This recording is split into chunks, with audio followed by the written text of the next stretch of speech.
waaw salaamaaleykum ñu ngi nuyu ñëpp di ziar ñëpp aussi di kontaan ñëw bi ngeen fi ñëw tey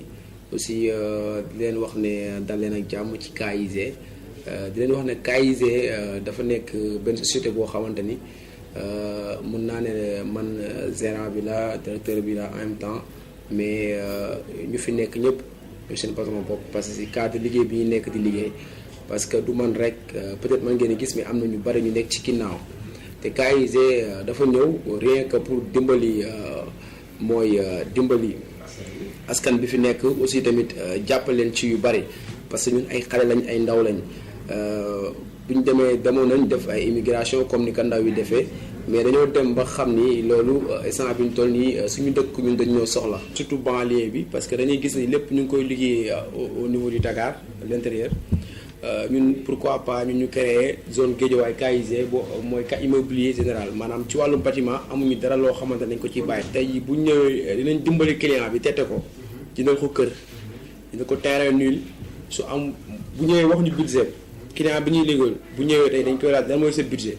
suñu waxee ne lii mooy suñu budget ci budget bi mu am ci la ñuy xool ñun par rapport fan la mën a am terrain ak fu mu mënta am terrain mais bu ñu xoolee fi mu mën a am terrain ñu ne ko fii mu nga fi am terrain fii la sa budget tollool léegi bu ñu paree ci loolu ba nga xam ne am na terrain bu légal après ñun nag ñu dama jëm ci phase plan bi nga xamante ni moom lañ ko defar pour construction parce que fii am nañ ay techniciens bâtiment am nañ fi ay architecture yoo xam dañu ñoom ñooy liggéey ci wàllu plan yeeg yooyu am nañ fi ay chef de chantier maanaam tout corps d'état ñun entreprise bi KIZ da koy liggéey day ñëw tette la jàppale la ci loo xamante ni ci ay papiers yu leer lay nekk nag parce que li ñuy wax rek liggéey moom bâtiment dafa nekk loo xam dafa sacré parce que liggéey doo ko jox sa waay da nga koy jox waayam ki ko xam pour mu liggéey la ñun nag KIZ gis nañ faa yu bëri yëpp te faa yooyu lañ bëgg a régler ak clients yi suñu liggéeyee sa kër ba pare ba nga xam ne instant yi am nga satisfaction boo xam ne sa kër gi normal la te parce que ñun dañuy liggéey ne la lu ñuy liggéey yow su fekkee jaar yoon rek benn état bi ki toppaat bul suñu ñun contrat boobu état bi ki toppaat mooy mën nañ jël sa kër louer la ko en même temps dugal ci client bu ci nekk ngay ñëw di récupérer fi sa xaalis parce que am na fi gestion immobilier boo xamante ñooy wàllu ñooy saytu loolu ci biir entreprise bi parce que loolu génnul ci entreprise bi moo tax problème yi fi nekk daal ci wàllum bâtiment yooyu la ñu jël jóg uniquement pour régler loolu xëy na du yomb nag waaye dinañ ci def comme li ñu mën ak suñu kéem kàttan aussi tamit di wax ñëpp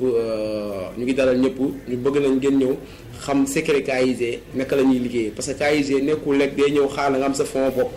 am na yenn clients yoo xam particulier yoo xamante ne dañ leen di jël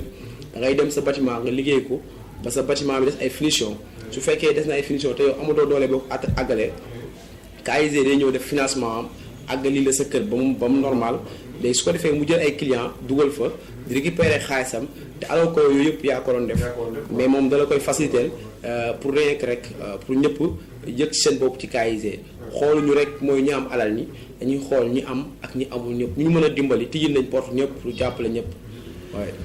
donc seen nañ aussi fii boo ñëwee biir KIZ aussi gis nañ fi aussi ne yéen lu ci ëpp da ngeen def décoration de maison ay carreaux kii ak ci biir yu mel donc c'est dire que donc da ngeen liggéey ak yenn entreprise wala lépp dafa nekk ci biir entreprise bi. waaw parce que lépp dafa nekk ci biir entreprise yi mooy li ma wax rek KIZ dafa nekk loo xamante ni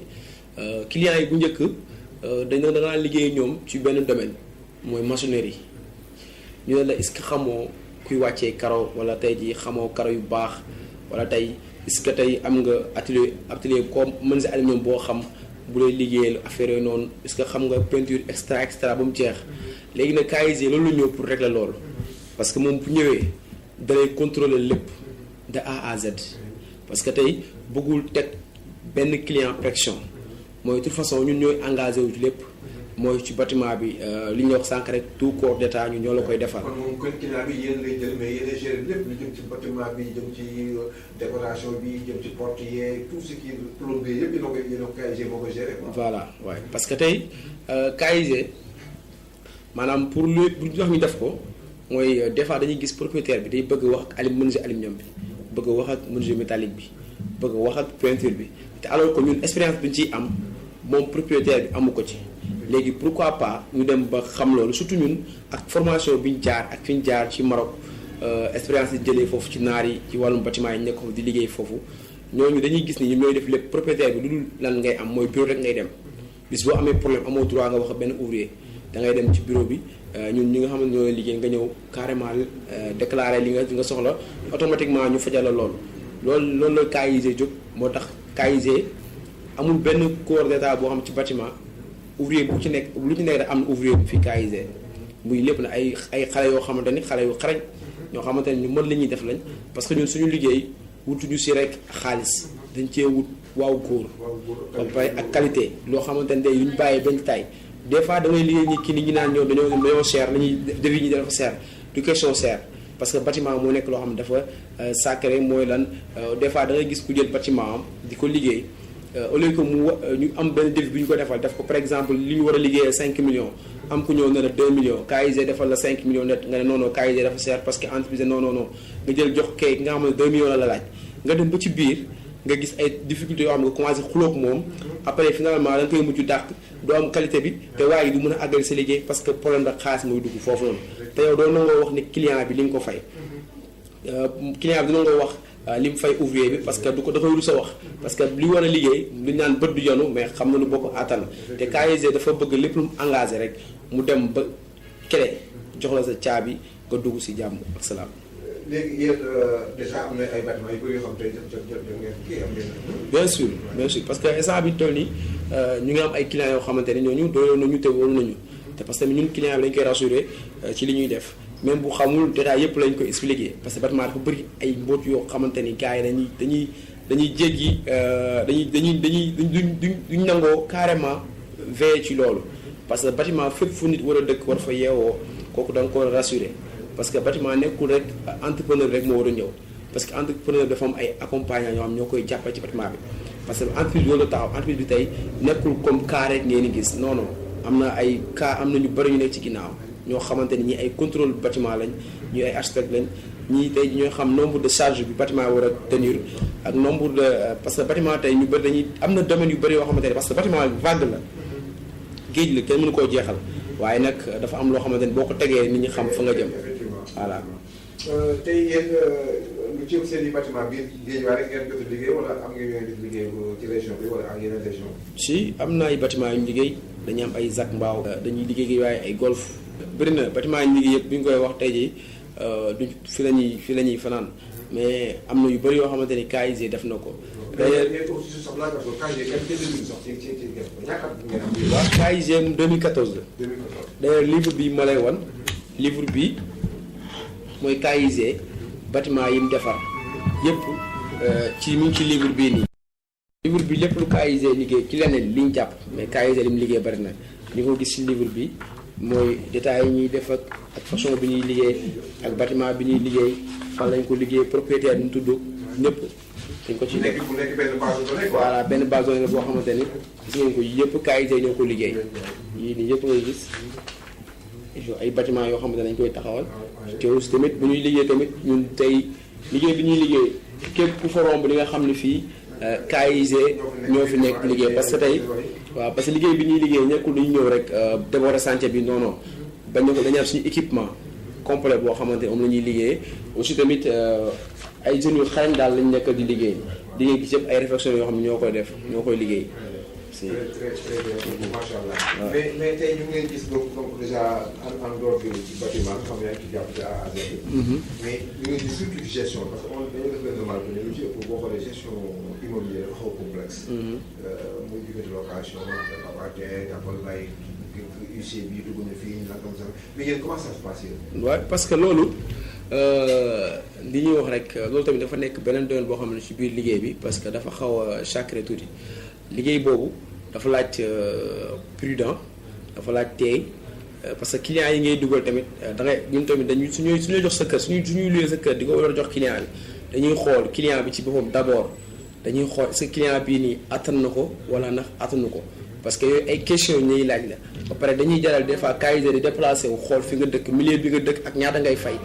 des fois KIG tamit dina laaj aussi tamit sa salaire wala soit ñu xam carrément waa ji mooy kan ñu doon jox suñu bâtiment parce que tamit ñun dem nekkul ne borom kër gi la ñuy jàppale dañuy jàppale bay jàppale client bi parce que tey client bi loué kër gi client boobu moo kër gi parce que fekk mi ngi fay kooku moom mooy borom kër gi te tey jii client am naka lañ koy jàppale ñun suñ ko waxee dina jaaxal ñenn ñi mais jàppale bi mooy lépp loo xamante ni client bi war na am satisfaction ci këram mooy kontaan ci mooy duñ ko bàyyi sécurité d'abord après hygiène d'abord maanaam tey ak ay loo xamante ji ay accessoires yu mënul ñàkk ci kii dañ koy bàyyi lépp confort beeg lépp dañ koy def ba nga xamante ne day fonctionner comme ni ko client bëggee nga xamante ni moom bu tëddee dina nelaw ci jàmm ak salaam ba nga xam ne bu xëyee dina mën a liggéey parce que xëy boobu muy xëy ji liggéey ci lay mën a fay ay agence bi nga xamante ne moo ko jox liggéey bi mais ci loolu la ñuy liggéey ñun ak suñu agence parce que ñun clients yi ñuy liggéey duñ jéem a nekk ak ñoom ay noonu parce que dañuy gis problème yooyu ci kër yi parce que ñun balaa ñuy jox la suñu kër wala ñu lay luyee il faut ñu topp la dem ba xam exact yow bu ñu joxe suñu kër du ñu am problème ndogal nag des fois fu ne lay am mais bu fekkee ndogal dafa am boobaa dañaa la carrément parce que contrat bi ñu seq ak yow dañu la boo dee ba mënatoo engagement yi da ngay teel a ñëw ne mënatoo engagement yi nga ñu génne la utal la foo xamante ne di nga ko mën a fay te doo am problème. loolu moom day suivi la moom ci biir liggéey bi quoi. c'est xam ne aussi innovation la. waaw parce que li ngeen ñu koy soog a dégg. tey aussi lu mel ni tey. est-ce que yéen a koy fësal ci diaspora bi parce que lu ci ëpp dañu gis ne ñoom dañu am ay problème yu mel nii. yeneen yóbbalte tabaxal suma kër dama ci bëgg doo ko ci am donc am sax dañuy jaar seen benn nijaay wala seen benn frère waaye lu ci ëpp lu ñu remarqué ne pas ñëpp nag. mais lu ci bëgg du ci am est-ce que yéen déjà yéen a ngi fexe nu ngi amee lien boobu. waaw diaspora bi ñu ngi liggéey ak ñoom am nañ ay clients yoo xam dañoo liggéey ak ñoom parce que façon bi ñuy liggéey ak ñoom nekkuñu fi rek parce que léegi affaire bi dañoo dépassé ci ay wax parce que déjà internet yi ñuy def nii yii nii rek déjà day dimbali lu bari xam nga tey clients yi ñuy liggéey ñu nekk ci diaspora bi ñoom bu ñuy liggéey ak ñoom dañuy liggéey ak ñoom ci façon bu propre boo xam ne day transparente parce que tey jii sa terrain fi mu nekk ñun saa ñuy liggéey dañuy am caméraman boo xam mooy topp carrément liggéey bi chaque instant fu ñu toll moom da koy xam saa yu envoyé xaalisam parce que duñ ñëw rek duñ ñëw ne la li ñuy liggéeyal lii fekk di du ànd ak ay images day am image yoo xam ne mooy topp voilà départ jusqu'à la fin léegi nag loolu mooy rassurer propriétaire bi ba fi muy def xaalis mu mën ko xam parce que ñun dañ ne lu ne fàng ne daaj kenn du ko jeex te kuy nëbbat du ne maa ngi nii te ñun KIG dañ ne ñoo ngi nii képp ku bëgg a jëflante ak ñun ñëwal nga fekk ñu fi ñu jëflante yow ci lu leer ci loo xamante ni daw ñu daay ñu ay xale lañ daw ñu dara nag bay dàq ji dara mais tey jii dañoo gëm ni li ñu nekk même bu dee sax suñu ngi am fukki dërëm doy nañu dañuy toog patienté ba clients yi ñëw incha allah te bu ñëwee dinañ fi jëlee loo xamante ni lu kawe seen njort la. tey yéen ku leen soxla fu leen di fekk. bu ñu soxla da ngay ñëw Guédiawaye route de Gadaye Guédiawaye route de Gadaye ci dépôt ciment bi avant nga jot terminus 49 wala 42 ou bien 30 foo tax a dépôt ciment foo ne KIG ñu ne la KIG mi ngi ne. léegi seen numéro téléphone bi. suñu numéro téléphone 77 747 47 42 numéro fixe bi aussi tey mën nañ leen ko jox mooy 33 837 50 35. voilà donc tey ñu ngi waajal a jeexal entretien bi. mu nekk loo xam ne gënu ngeen ci lu bare ndax boobu la ñuy dégg KIG ci bâtiment mais ñu ngi koy dégg aussi KIG ci gestion immobilière. et de suite quoi mais gis nañu aussi benn problème bu am solo boo xam ne am na solo trop mooy déjà gis nañ ndaw yi ngeen xam yeneen ñu jël di leen ko ci ay yeneen corps de métier. amoon na xam jëmul ci bâtiment yi jëmul ci affaire immobilier comme lu mel ñu ngi gis déjà transfert d'argent yi. gis nañ déjà tey liggéey ay xale jàppale leen ba ba leen kii. waaw parce que tamit ci transfert d'argent yi ñu def fi ci bureau bi dañuy xool ay xale yoo xamante ni ñoo xam ne ñu bëgg liggéey tamit dañuy xool ñu gëm seen réew ñu jël ànd ak ñoom pour liggéey suqali suñu gox parce que tey li ñu doon wuti ji fële yëpp c'est pas la peine ñuy dem Europe ak fu ñu dugg fa parce que lépp mën nañ ko am fii suñu réew suñu respecté li ñuy def respecté engagement yi ba pare di wax clients yi dëgg dund ak ñoom ci dëgg gëm naa ni dinañ dépassé fii ñëpp tamit KIG tamit day am tamit lu tax mu gën ko faral mu tëji point bi nga xamante ni ci biir KIG mooy Wari ay Orange Money ay Ria parce que tamit suñu clients yi des fois tamit dafa am client diaspora yoo xam dañuy bëgg a envoyer xaalis léegi nag pourquoi pas KIG tamit xam ne loolu mën na ci liggéey voilà moo tax mu jël ko def loolu pour faciliter clients yi seen liggéey ak ñoom pour mu gën a yomb boobaa loolu di nga créer emploi deuxièmement aussi tamit diñ ci mën a liggéey loolu moo tax ñu def ko waaye mais yàqaluñu dara. kon tey Abdoulaye Ka ana la jeexale. waaw li may jeexalee di gërëmaat ñëpp di la gërëm yow aussi yow mi ñu tontu Seydina dañuy question dañuy laaj lépp aussi di leen wax rek ñu ngi kontaan bu baax ci émission bii ngeen ñu defal aussi tamit di gëm ne yéen li ñu def ak yéen du leen mës a fàtte fu ñu mënti toll ak nuñ munti mel ak nuñ nit ñi gën a xamee ñun tey ji dañuy ñaan yàlla ngeen accompagner ñu ba trop ñuy àgg au sommet. tamit di leen wax ne leen fii seen liggéeyukaay la parce que yéen ci KIZ ngeen bokk yéen tamit parce que yéen ci biir KIZ tey jii ñun suñu liggéey bi bañu ñu kenn ku ñu ci xelal bañu ñu tamit kenn koo xamante ni ku ñu ci poussé ku ñu jàppale te tamit ñu ngi gërëm tamit ñi nga xamante ni ñu jàppale ci liggéey bi mooy ñu mel ay Fragna ay madame Nia bëri na employé bu ñu leen limee dañuy juum ay Moussa Diouf mooy Souleymane Diouf ñun ñëpp tamit ci ñu ngi ci gestion bi ñu ngi ci entreprise bi nekkul kon Abdoulaye Karek moo fi nekk am na ñeneen ñoo xam ne ñeneen ak ñeen ay Thiam Adja bëri nañ macha allah KIZ du nekkul loo xamante ni ay ndaw lañ daal ñoo xamante ni ñu ngi pare pour dox ci loo xamante ni ci lu jub ci loo xamante lu direct ak clients yi ba ñun dañuy transparent ak suñuy clients amuñu tey xàjj ak seen ak suñu client lépp lu ñuy liggéey dañ koy liggéey di la expliquer détail par détail nga xam exact ñun naka la ñuy liggéey ay ndaw lañ daal ñoo xamante ni pare nañ pour suqali suñuy gox waaw suqali suñu gox jëm ci kanam comme ni nga ko waxee aussi nekk ay jeunes yoo xamante ni ñu xam fu ñuy taxaw lañ maanaam jeunes yoo xamante ni ñu bëgg seen réew lañ ñoo xamante ni ñu fonk seen réew lañ ñun tey jii duñu xaar gouvernement duñu xaar dara dañuy xaar ak propos ak suñuy moyen fu mu toll ci loolu la ñuy dox. kon nag instant bi ñu ngi wax ñëpp képp ku bëgg a xam KIZ naka lay doxee rek ñu ngi lay wax soyez bienvenus nga ñëw nga toog ñun lépp loo ñu questionné ci lu jëm ci wàllum bâtiment ñu liñ ci xam dañ la ko leeral ba mu leer nañ lu ñu ci mën a jàppale aussi tamit dañ la ko jàppale ba nga yëg ni jàppale nañ la ko parce que lii nekkul lu ñuy làmbatu lu ñu xam la loo xamante ni expérience bi ci lañ ko njëkkee Sénégal mais dem nañ joué ko ak Maroc dem foofu am ci expérience yoo xamante ni ba tey ñun lu ñu mën dëgg-dëgg sax dañ naan développé guñ ko wane guñ ko nit ñi parce que gisaguñu kuy ñëw laaj ñu ci loolu kon ñu ngi laaj nit ñi ñëw laaj ñu ci loolu ba pare fas yéene liggéey ak ñun ci loolu. fàttewu ma aussi tamit clients yi nga xamante ni ñoom ñoo ñëw confier KIZ seen i liggéey li ko dalee ci propriétaires yi nga xamante ni ñoom. ñii dañoo seen location seen kër ñu lañ ko dénk KIZ lañ ko dénk ñu ngi remercier ñun ñëpp ñi nga xamante ni wóolu nañ ñu doyloon ñu jox ñu seen i alal ñu toog di ko gérer ñi nga xamante ni tamit ñu ngi yor seen i travaux pour les actuellement ñi may wax yéen am ñoo xam ñu ngi liggéey ak ñoom tamit ñooñu tamit mënuñu leen fay mais ñun tamit comme jox nañu loolu duñ yaafu sa taxaw di leen stand dinañ leen war ne leen loo xamante ne bu ñu ko joxoon keneen duñ ci am ñu dañ ci def lu raw loolu ba ñoom ñu am lu kawe seen njort kon nag ñu ngi gërëm ñëpp ku lim juum fàttewoo benn client maa ngi ñaanal ñëpp yàlla te tamit KIZ képp ku commencé ci benn ñaan na yàlla nga dem ba KIZ jig la nga am ay immeuble yu dul jeex ànd ak ca KIZ àndooy bañ a dak ñu ngi wax ñëpp asalaamaaleykum wa rahmatullah di gërëm tamit ki ma jox kos bi ñu koy wax Diène Laye parce que benn jeune la boo xamante ne moom tamit styliste la vraiment tamit ñu ngi koy ñaanal parce que moom moo ñu génnee fii li gars yi wax moo ñu génnee fii moom moo ñu génnee fii ok di gërëm sama jabar tamit